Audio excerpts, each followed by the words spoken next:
Alors, nous voilà de retour pour cette ronde numéro 12, troisième ronde de ce deuxième jour du championnat du monde classique dans le cadre de ces 46e championnats du monde de Scrabble francophone à Martigny, en Suisse. Et pour m'accompagner dans cette ronde numéro 12, j'ai le plaisir d'accueillir Marie-Odile Panot, présidente de la Fédération française de Scrabble. Marie-Odile, bonjour. Bonjour Kevin, bonjour à toutes et à tous. Je suis très heureuse aussi de partager avec vous cette 12e ronde. Voilà, alors on a pu résoudre quelques petits soucis techniques avec la connexion Internet. Et on suit en ce moment le match de la table 4 entre le béninois Roland Renaud Couton et le français Jean-Pierre Brel qui sont en embuscade. Ils sont actuellement 7e et 8e. 7e Jean-Pierre Brel qui a 8 victoires et 3 défaites après 11 rondes. Il est 7e et Roland Renaud Couton qui est 8e et il a 7 victoires, 3 défaites et un match nul. Alors, il y a des matchs nuls en Scrabble classique, c'est pas très courant, mais ça arrive. Donc voilà, les deux ont encore toutes leurs chances d'accrocher la finale au terme des 17 rondes ce soir. Donc Marie-Odile, on va commenter cette partie ensemble, on va discuter des choix de mots et, et donc on va profiter des temps morts également pour parler de la Fédération française de Scrabble, de cette équipe de France qui fait figure d'épouvantail aussi pour ces championnats du monde. Donc voilà, on va avoir 30-40 minutes pour discuter de tout ça ensemble.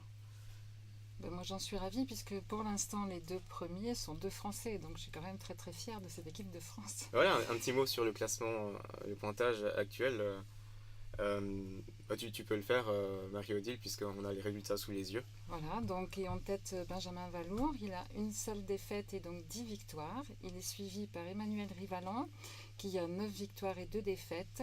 Pareil que Belphégor Pareteno et Ferdinand Aoua. Ils sont respectivement 3e et 4e. Ensuite, donc, nous avons le classement avec 8 victoires. On trouve à la 5e place Boni Ayodele Hervé, Benoît de la Fontaine et Jean-Pierre Brel. À la 8e place, donc on l'a déjà cité puisqu'on suit son match, c'est Roland Renaud Couton. Il est suivi à la 9e place par Gwazi Ezor qui a 7 défaites et Julien Afaton est 10e avec 7 victoires et 4 défaites. Voilà, et d'autres joueurs avec 7 victoires et 4 défaites. La liste est un peu longue, donc on va pas tous les citer. On a cité les 10 premiers. Et là, je pense que les 8 premiers ont encore toutes les cartes en main pour se qualifier. Donc jusqu'à Jean-Pierre Brel et Roland Renaud Couton. Alors, on va l'appeler Roland. Je sais pas si c'est Roland ou Renaud qu'il préfère, mais on va l'appeler Roland. Désolé si c'est plutôt Renaud. On ne sait pas tout le temps avec les deux prénoms parfois. Donc cette partie qui a commencé, qui a débuté sur les chapeaux de roue avec deux Scrabble, les deux premiers coups. Alors, Roland qui avait un Scrabble, disons, avec des lettres à un point et beaucoup de possibilités. Il a choisi Toré en H3, peut-être ouvrir le moins possible, pas trop de rallonge. Voilà, c'est du Scrabble classique. Et Jean-Pierre Brel qui a joué Exotisme. Voilà, deux Scrabble pour commencer cette partie. On va avoir une partie ouverte, agréable, j'espère, à suivre. Pas que les parties fermées ne sont pas agréables, elles sont souvent très stratégiques et c'est très intéressant à suivre. Alors, petite erreur d'encodage sur le sur l'interface, en fait c'était un Z au lieu d'un N. Voilà, donc ça a été suivi par OE de Roland. Donc OE, mot invariable, donc voilà, on n'ouvre pas le triple, c'est bien, on bloque cette place. On bloque aussi le potentiel S exotisme pour faire un mot facile. Et donc Jean-Pierre, donc les deux joueurs qui ont un joker, En même temps. voilà, ça c'est intéressant, ça va équilibrer le match. C'est toujours mieux hein, quand chaque joueur pioche un joker, on a des matchs plus agréables à suivre et pas trop déséquilibré. Jean-Pierre qui joue rayé en 6D. Voilà, il y a beaucoup de rallonges devant rayé, donc c'est une belle place aussi hein, pour marquer des points.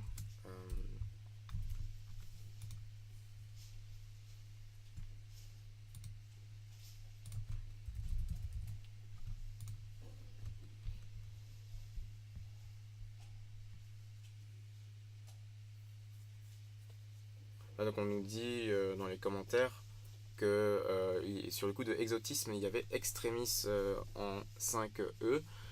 Effectivement, c'était un meilleur coup. Le mot, évidemment, on ne peut pas le prolonger. Et, euh, et ça quadruplait, donc ça faisait plus de points. Jean-Pierre ne l'a pas vu, il aurait joué sinon. Mais le stress de la scène, c'est juste. Peut-être qu'il se l'est refusé. Donc on sait jamais. Hein, ces mots in extremis, extremis est jouable, in extenso, extenso est jouable, mais il y en a d'autres qui ne sont pas jouables parmi ces mots latins. Donc toujours, ça peut être un piège parfois. Donc comme on disait, rayé, qui peut être prolongé de plusieurs lettres par l'avant. Et, et Roland qui en profite, alors il joue Figet avec S Joker apparemment. Donc si mes informations sont bonnes, c'est un S Joker. On va attendre la confirmation si c'est bien un S Joker.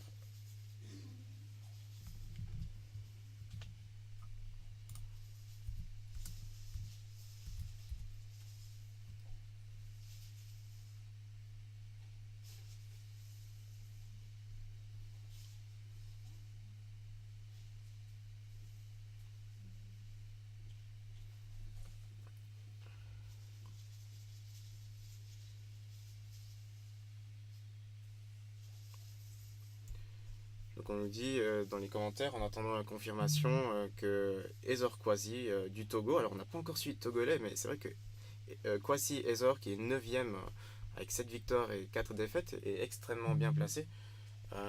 Oui, oui, impressionnant aussi. On va essayer de le suivre, on espère qu'il va gagner. On espère qu'il va gagner pour ensuite qu'il se replace et qu'on le suive dans cette retransmission.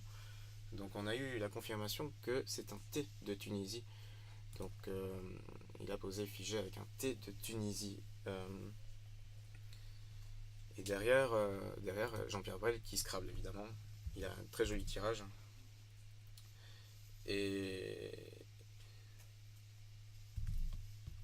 donc il scrable avec fondu en G8. Donc pour un Savoyard, ça tombe bien.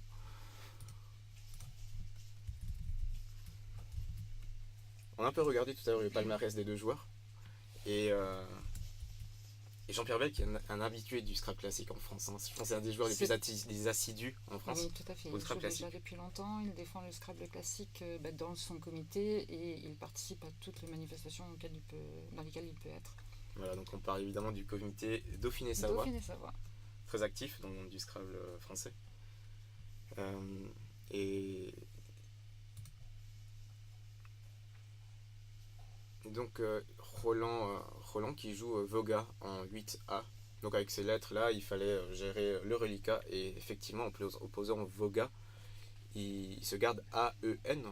Donc excellent reliquat pour espérer scrabler au coup suivant. Donc c'est un très bon choix qui fait en plus des points, qui bloque ce triple. Je ne pense pas qu'il y avait de Scrabble sur ce coup, j'ai pas eu le temps de réfléchir aux possibilités du coup.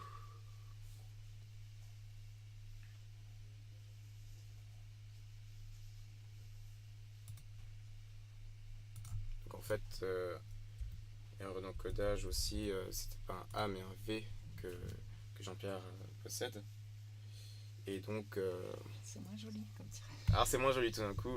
Il a eu le V à l'envers. Oui. Alors, il a bien fait de le retourner quand même. Alors Marie-Odile, cette délégation française qui est venue en nombre évidemment à Martigny. On est tout proche. On est en Suisse donc ça va, le déplacement n'est pas trop compliqué. Ce n'est pas trop loin pour venir. On a souvent des échanges entre la Suisse et la France, donc c'était l'occasion d'en faire un de plus. Et là, je suis particulièrement heureuse pour cette délégation de Scrabble classique, puisque lors de l'Open de samedi, ce sont 4 Français qui se sont qualifiés, dont une Française. Alors je suis encore plus fière que Mandy ait participé à cette sélection et qu'elle ait été qualifiée pour faire ce championnat. Parce qu'il faut bien reconnaître que dans cette assemblée, il n'y a pas beaucoup de présence féminine. Voilà, donc si on regarde la salle dans son ensemble, on va vous mettre une vue sur la salle un peu plus tard dans ce match. Si on regarde la vue, C'est très masculin, hein. Et Mandy qui joue en ce moment à la table 23, on la voit depuis ici. Ça fait plaisir de voir une présence féminine dans cette compétition. Donc oui, 4 Français qui sont qualifiés Ah oui, j'en suis grâce à vraiment l'Open de très samedi. heureuse. Parce que quand même, les qualifications ne sont pas faciles. C'est toujours un moment un peu de stress pour ceux qui participent. Ils viennent pour espérer se qualifier, donc ils viennent tous pour ça. Et donc 4 Français, c'est vraiment très très joli pour nous. Voilà, et les Français là, on les Et en voit avec plus, leur t-shirt, leur polo de l'équipe de France. voilà, donc ça c'est une première, puisque pour qu'on ait vraiment l'impression d'être une équipe à ces championnats du monde, ce qui pour moi paraît très important, donc on a décidé de faire des t-shirts et des polos à porter pour les personnes qualifiées pour les élites. On n'a pas encore les moyens financiers de faire plus, mais ça va venir petit à petit. Et en plus, comme ça me permet moi de les voir beaucoup plus facilement dans la salle, outre le fait qu'ils sont bien reconnaissables. Mais ça donne vraiment une sensation d'unité. Ils les ont portés tous avec plaisir ce matin. Voilà, ça permet au grand public, aux autres délégations de reconnaître les joueurs français, hein. On se connaît tous de nom, on se voit dans les classements, mais on ne met pas forcément de visage au nom. Et là, on sait à qui on a affaire. Et ils sont visibles, les Français, aujourd'hui. Et ça fait plaisir. On a l'habitude avec les délégations africaines qui viennent Tout à fait. très bien équipées, hein, comme une équipe de sport, comme une équipe de foot ou d'athlétisme. Et là, voilà. Et vous aussi, les Suisses, vous êtes très très bien équipés. Vous avez même le Voilà, sac à dos, vous avez tout. Nous, on n'en est vraiment pas encore là. Mais en même temps, c'est vrai que l'année dernière à Agadir, j'avais vu ces Africains avec leur tenue, une tenue par jour, une couleur différente. Et je me suis dit qu'on était vraiment à la traîne, nous, par rapport à tout ça. Mais vu le nombre de personnes qualifiées, on est environ 120 en tout, entre le classique et l'élite. Et donc, voilà, financièrement, on est obligé d'échelonner un petit peu les achats. Mais ça va venir.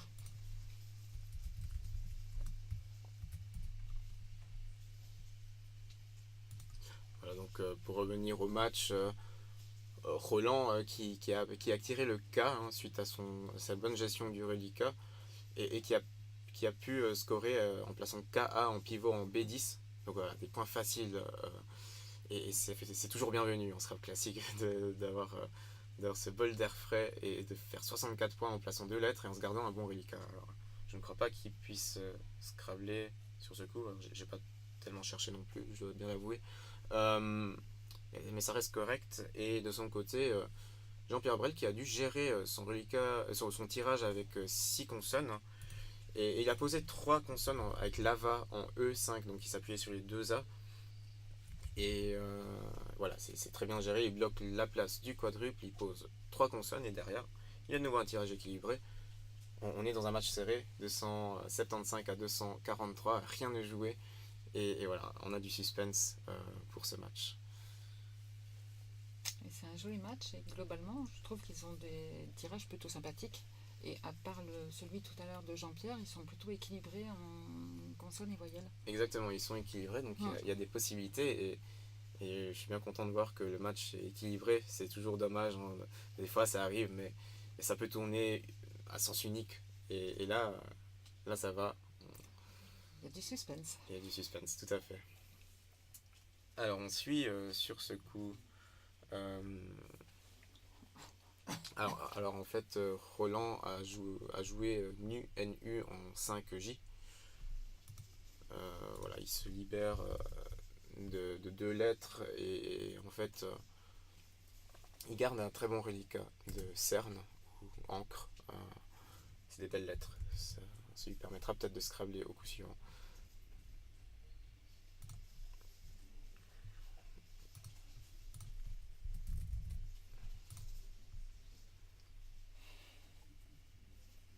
De son côté, Jean-Pierre Brel qui joue Pellet en 3C. Donc Pellet qui forme X au passage, donc il rapporte pas mal de points. Et il va revenir au score, hein. Il va être tout proche suite à ce Pellet.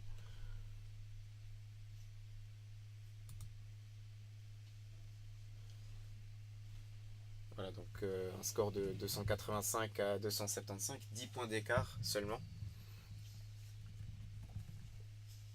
Est-ce que tu as un pronostic pour ces championnats du monde? Est-ce que tu connais un peu tous ces joueurs de classique est-ce que tu- euh, ou est-ce que tu suis plus au duplicate peut-être Non, je suis un petit peu plus duplicate. Le classique, ça m'intéresse beaucoup, mais ça m'intéresse par son côté convivial, parce que voilà, les gens échangent davantage quand ils jouent, ils peuvent se parler. On voit tout de suite qui a gagné, qui a perdu. Je trouve qu'il y a une très très bonne ambiance quand on joue en classique. Non pas qu'il n'y ait pas ça au duplicate, mais les gens sont plus dans un jeu personnel, ce qui est logique. Et là, les gens se congratulent facilement quand l'un a gagné, etc. Et j'aime bien cette ambiance-là. Après, évidemment, j'ai une petite tendance à suivre particulièrement Benjamin et Emmanuel, là, aujourd'hui. Tout à fait, hein. Puisque là, je suis vraiment très fière que ce soit deux Français qui, pour l'instant sont devant, puisque rien n'est fait encore, hein, bien sûr. Et autrement, non, je sais que c'est tellement facile de perdre une partie en classique. Même si on gère très très bien les tirages quand ils sont pas bons, c'est quand même un petit peu plus difficile d'être complètement au top, d'être bien classé. Toujours, on voit bien dans la première rangée que ce sont les mêmes joueurs, hein, mais pour être vraiment dans les premiers dans la finale demain, c'est un petit peu plus difficile. Donc je croise les doigts pour qu'on ait des Français dans cette finale. Effectivement. Bon, de mon côté, hein, c'est mon côté suisse aussi. Hein, je vais soutenir les Suisses qui sont bien Bien placés, sûr. notamment Benoît de La Fontaine qui est en ce moment sixième de ce championnat avec 8 victoires. Donc, euh, donc, on nous dit dans les commentaires et aussi à la technique que Pelé a été contesté par Roland, contesté à tort. Donc c'est bien un mot valide et donc c'est une pénalité de 5 points pour Roland. Donc on va tout de suite adapter son score et retrancher les 5 points. Voilà, il n'y a plus que 5 points d'écart entre les deux joueurs et Roland qui prend son temps. Donc c'est à son tour et il y a ce tirage avec 2 E, 2 N, 2 R. Il avait gardé un très bon reliquat, hein. Il a gardé Cern. Et là, il s'est retrouvé à tirer NR, un deuxième N et un deuxième R. Et, euh, et très, très peu de possibilités, en fait. Pas de solution idéale. Qu'est-ce qu'il va jouer? Ça fait un moment qu'il réfléchit sur ce coup. Alors, ça fait un moment et en même temps, il lui reste 13 minutes et 20 secondes à sa pendule, alors que pour Jean-Pierre, il reste plus de 10 minutes. Les deux joueurs ont suffisamment de temps pour terminer la partie en toute tranquillité. C'est un paramètre qu'il faut gérer aussi, hein, le temps de réflexion.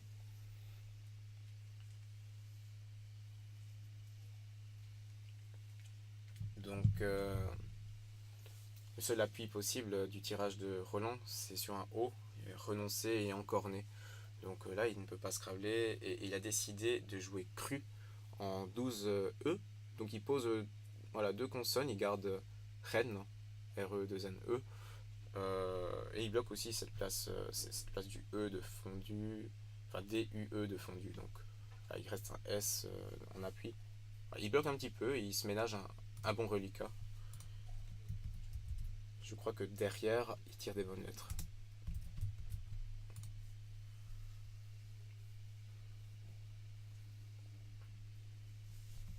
Donc Jean-Pierre qui joue assez vite et qui joue Guida en A11 qui forme Gué.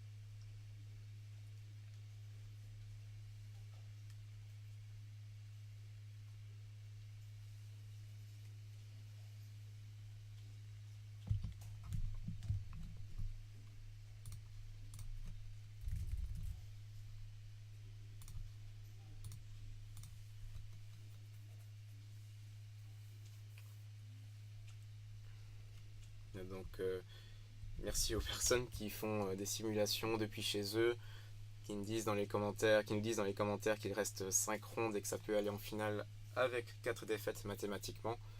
Effectivement, on a eu des finalistes avec 4 défaites par les passés dans ces précédentes éditions des championnats du monde.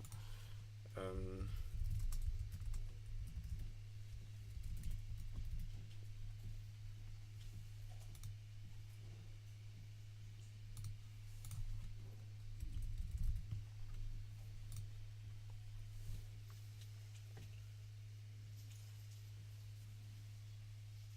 donc, petit temps mort ici.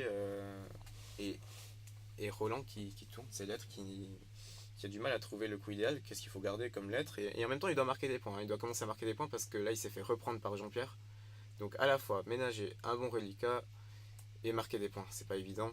Ça va être intéressant de voir ce qu'il joue et ce qu'il garde comme lettre. Entre-temps, peut-être parler de ton poste de présidente à la Fédération française de Scrabble. Donc, ça fait combien de temps maintenant Les élections ont eu lieu en juin 2016 pour une prise effective de la présidence en septembre, au début de l'année scrablesque.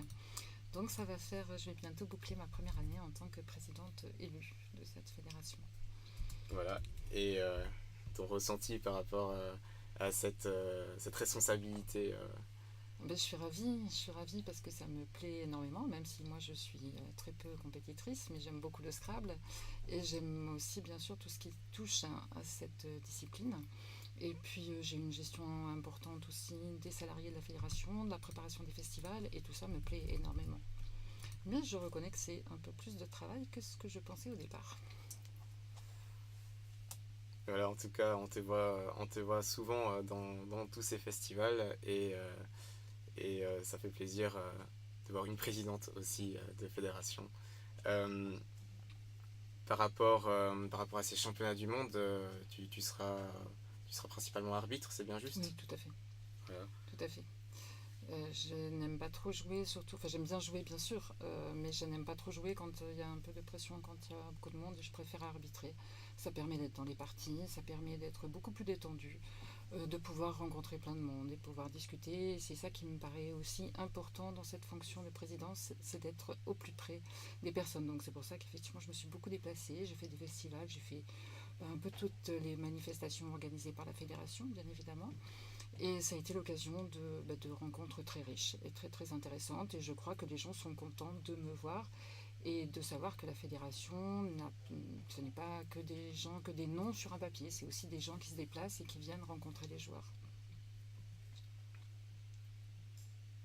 Donc j'ai beaucoup de kilomètres cette année en actif, effectivement. Voilà, beaucoup de voyages. En tout cas, là tu es à Martigny pour une semaine avec ces compétitions de Scrabble Duplicate qui vont commencer ces prochains jours. Voilà, donc arrivé samedi soir et puis je repartirai dimanche soir. Voilà. Donc en espérant avoir un tout petit peu de temps pour visiter cette région que je ne connais pas, donc avoir au moins une demi-journée ou une journée pour pouvoir faire un petit tour parce que c'est très joli. Et j'espère que le beau temps va continuer pour qu'on puisse bien en profiter parce que ça aussi c'est un atout important. On ne choisit pas, mais qu'est-ce que c'est bien quand il fait beau. Effectivement, nous aussi on espère le comité d'organisation de ces championnats du monde qui espère que le soleil nous accompagnera le plus longtemps possible et si possible tous les jours. Donc sur le coup de net de joué par Roland, il y avait un Scrabble, il y avait Etren en 13G. Donc Roland qui n'a sûrement pas vu le Scrabble, parce que ça m'étonnerait qu'il se soit refusé dans sa situation. Il n'a sûrement pas vu Etren, il Scrabble sur le coup d'après. Donc ça va, il s'en sort bien. Il aurait quand même pu Scrabbler au coup précédent. De son côté, Jean-Pierre qui a continué avec DOP en 14A. Et il a un bon tirage derrière. Donc maintenant il a de la place puisque le coup de Roland c'est ce Rança en 14G. Donc voilà, il place un Scrabble, il prend de l'avance, mais ça va tout de suite se réduire avec Jean-Pierre qui va placer un Scrabble aussi. Donc la partie est toujours très serrée, très tendue. Et on ne sait pas dans quel sens ça va tourner en ce moment. De moins en moins de lettres dans le sac aussi.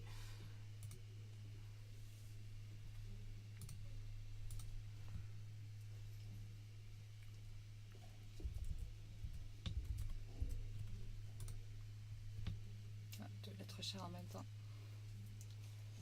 Voilà, deux lettres chères en même temps et ce W qui est tout le temps embêtant en Scrabble classique.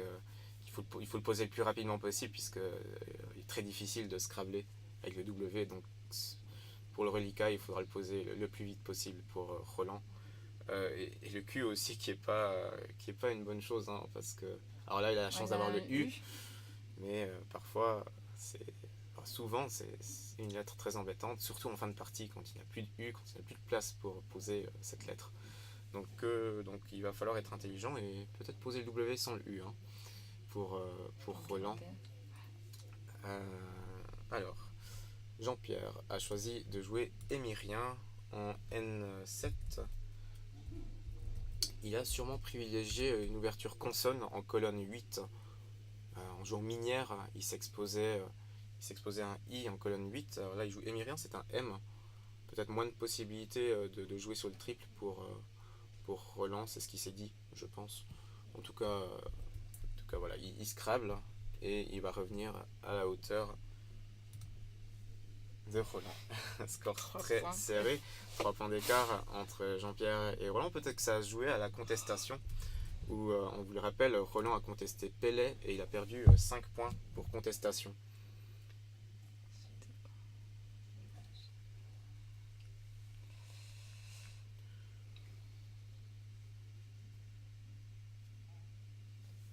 Donc Roland qui décide de jouer le Q d'abord, donc je pense... Alors, il joue le Q en D1 et il se libère de cette lettre, c'est peut-être une bonne chose.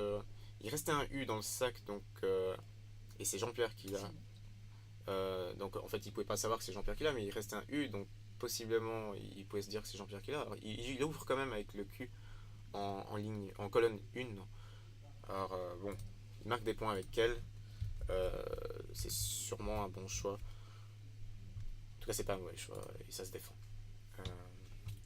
Derrière, il a des bonnes lettres. En fait, il reste des bonnes lettres dans le sac. Donc, voilà, ça va être tendu jusqu'au bout. Jean-Pierre qui possède le J et qui peut peut-être jouer un mot en ligne O. Est-ce qu'il peut poser un mot avec le J en ligne O? Il sera inspiré de bloquer cette ligne O, hein, parce que Roland peut en profiter et marquer beaucoup de points selon son tirage. Alors je ne vois pas de mot qui pose le J en ligne O.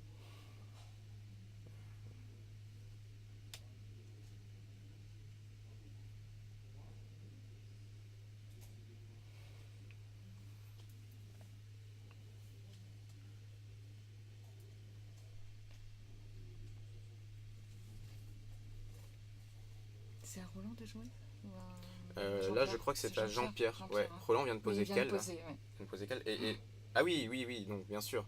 C'est ce qu'on disait. Donc l'ouverture du Q était quand même dangereuse parce que Jean-Pierre a jonc en 1A.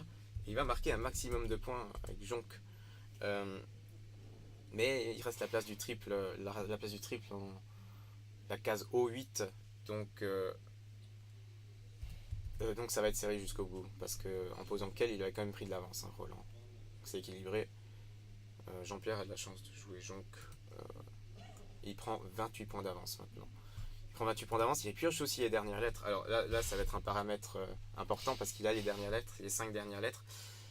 Et là, Roland connaît normalement les 5 dernières lettres. Je pense qu'il trace ses lettres au fur et à mesure. En tout cas, Jean-Pierre, on le voit, il trace ses lettres, ça se voit même sur l'image. Il trace toutes ses lettres, il connaît aussi ce que Roland possède. Alors il reste 4 minutes à Jean-Pierre et 8 minutes à Roland qui joue directement. Et oui, il pose le W, il joue Weber en 12K. Oui, étonnant les choix de Roland. Et il a aussi raté un Scrabble. Mais voilà, là, sa gestion du reliquat lui a permis de compenser ces quelques choix étonnants. Voilà, en tout cas, il a posé Weber en 12K. Et ça va être très serré jusqu'au bout. Ça va peut-être se jouer aux lettres qu'on va retrancher en fait. On a la chance d'avoir une très jolie partie oui, retransmise. Hein. Absolument. Donc Weber en 12K pour Roland. Il reste AET, donc il va finir au coup sûr, ça c'est sûr. Enfin, je vais pas regarder la partie. Oui, il y a de la place partout, donc il peut pas bloquer toutes les places d'un coup, Jean-Pierre. Que va jouer Jean-Pierre? Il y a 6 points d'avance pour Roland, je crois que c'est perdu pour Jean-Pierre. Je crois que c'est perdu. Son reliquat. Parce que je ne vois pas de bonne solution là. Il faut qu'il marque, une dizaine, voire une vingtaine de points pour passer devant Roland. Et Roland en fait peut marquer pas mal de points avec ses 3 dernières lettres. Je vois Act en E11 qui fait 12 points. Il y a peut-être plus. Eta, ah oui, Eta en O7 et que Jean-Pierre peut bloquer avec ses lettres peut-être. Donc Eta qui ferait quand même 20 points. Et ouais, Jean-Pierre qui a pas de bonne solution. Je crois qu'il pourra pas s'en sortir malheureusement. C'est une partie super serrée. C'est dommage pour lui puisque c'est vrai je pense qu'il a été plus propre que Roland dans ses choix de mots avec les lettres qu'il avait. Il a bien joué. Il a peut-être eu ce doute sur In Extremis qui lui coûte peut-être la victoire en fait au final. Enfin, il y a beaucoup de paramètres en Scrabble classique. Ouais, donc même en bloquant la place de Émirien, sous Émirien, je suis pas sûr qu'il puisse faire grand chose en fait. Et de toute façon, Roland va marquer des gros points derrière. Donc les lettres vont être tranchées et. Voilà, parce que Jean-Pierre de toute façon ne pourra pas jouer toutes ses lettres, donc il va être obligé de leur donner des points. Il restait 1 minute 26 à Jean-Pierre. Il a joué bis en 9M. Alors ça bloque la place à Eta, qui est un mot variable, qui est la lettre grecque, puisqu'on ne peut pas mettre de S au bout de Eta, donc il ne peut pas jouer là en triple, mais il va sûrement jouer Act Roland. En tout cas, il va finir et ce sera gagné. Ce sera gagné pour Roland. J'espère que les comptes sont justes. En tout cas, je crois qu'on a réussi à suivre toute la partie, cette fois à la retransmettre correctement. Oui, alors il joue Jeta, ça fait aussi 12 points. Il joue Jeta en A1. Et voilà, on va retrancher 5 points à Jean-Pierre, au score de Jean-Pierre. Donc il finit avec un total de 442. Et on va ajouter 5 points à Roland, qui finit avec 462. 20 points d'écart à la fin. On a suivi un match extrêmement sérieux. Très serré, très très intéressant. Je suis ravie de l'avoir suivi en ta compagnie, Kevin, parce que ça me permet aussi d'avoir des commentaires. Et je crois que c'est toujours intéressant quand on suit un match de classique d'avoir quelques explications par rapport à des choix possibles ou d'autres choix qui auraient peut-être été plus judicieux. Je trouve ça vraiment très agréable d'avoir fait cette ronde ensemble. J'ai appris plein de choses. Merci à toi. C'était un plaisir en tout cas de te recevoir, de parler de cette belle délégation française. Quelles sont tes attentes pour la suite de la semaine?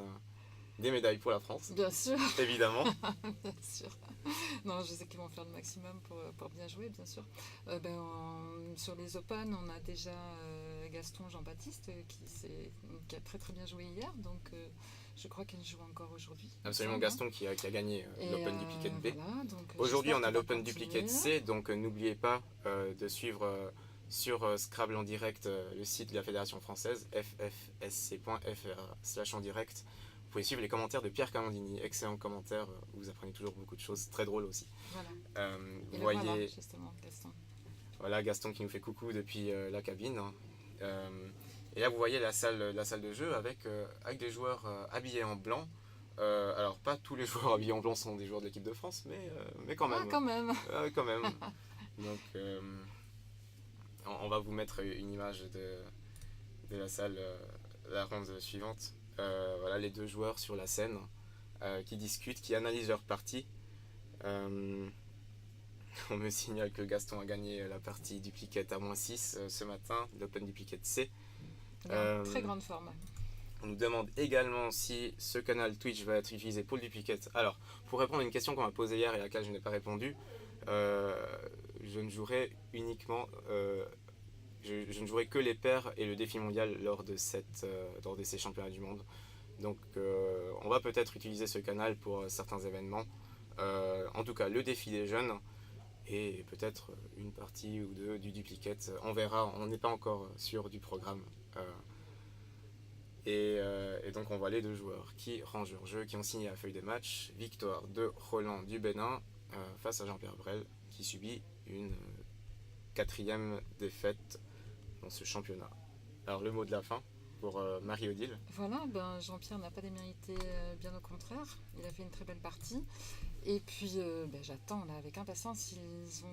Emmanuel a fini de jouer et j'ai l'impression que Benjamin et Benoît également. Il me semble qu'ils ont l'air un peu détendus et qu'ils ont l'air de signer leurs feuilles. Voilà, on les voit de loin depuis notre cabine. On va s'intéresser à eux. Donc, bien sûr, on va d'abord chacun couper. a un intérêt. Exactement. On va couper cette retransmission et on se retrouve à 13h, parce qu'il y a la pause de midi. On se retrouve à 13h pour la ronde numéro 13. 13. Voilà, merci Marie-Odile. Merci Kevin et bonne journée à vous tous.